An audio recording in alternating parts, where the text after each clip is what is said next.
I had to decide between the new Insta360 X5 and last year's Insta360 X4. Now, let me help you break down the main differences between them. This way you can choose the one that's right for you. The X5 starts at $550, just a camera, and if you want accessories and bundles with it, of course it goes higher progressively from there. The X4 is about $100 cheaper, anywhere from $400 to $450, and sometimes you can even find less if you get it from a third party. Physically, they're both small and compact, that familiar candy bar shape that Insta360 loves. The X5 has a USB port that's at the bottom instead of the top. The big upgrade is the X5's ability to use the Insta360 magnetic mounting system.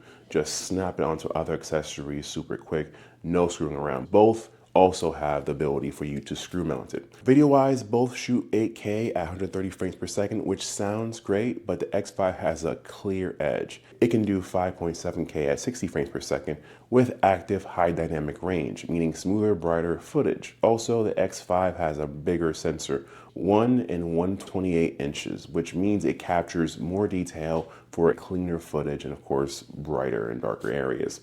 The X4 has a smaller half sensor, so it's just not gonna handle low light conditions as well. And speaking of low light, the X5 has a special pure video mode that really cuts down the noise. No grain, mess, way cleaner. The X4 doesn't have that, and it still has issues in low light environments. For photos, both cameras do 72 megapixels and 18 megapixel shots, because of course, if you're taking more of the area, the quality is gonna lower some.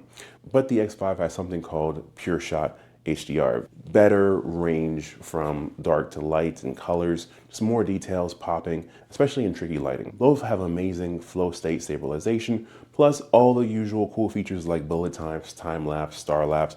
But the X5 has something extra called Insta Frame mode. It records both in a standard video mode, ready to share on social media, but it also records 360 video in the background. So if you want to use that file later to reframe, you totally can. With the X4, you have to reframe manually, but most of the inconveniences of the X4 is just that you get a couple seconds more worth of work. But either way, it's less convenient.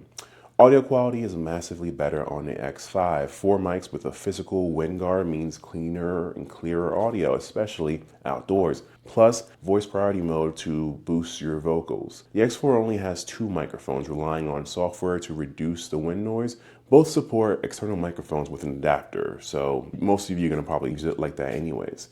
Battery life is better on the X5, about 3 hours versus 2 hours on the X4, and it charges quicker, 0 to 80 for 20 minutes on the X5 versus 30 minutes on the X4.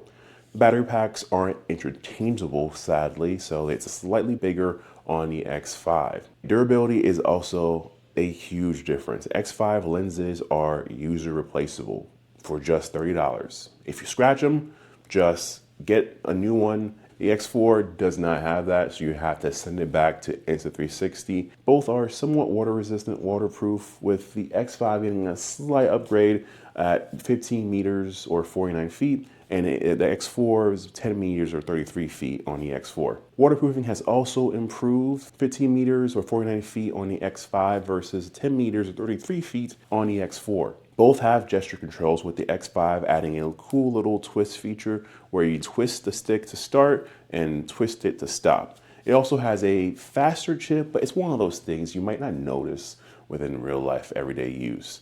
But again, generally this should help with making menus quicker to use. Accessory-wise, the X4 has a lot of stuff that's already been made from third party and also Insta360, and a lot of them won't fit with the X5 because of the slightly new design. So you probably need new gear if you want to upgrade.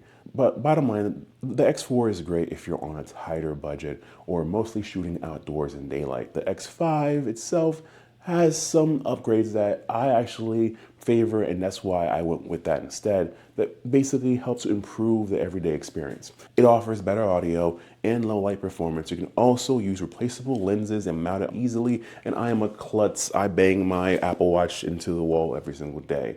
These features make the extra cost worthwhile, especially if you want to create and share your footage easily. It really boils down to what you think you'll actually use and what matters most to you when shooting.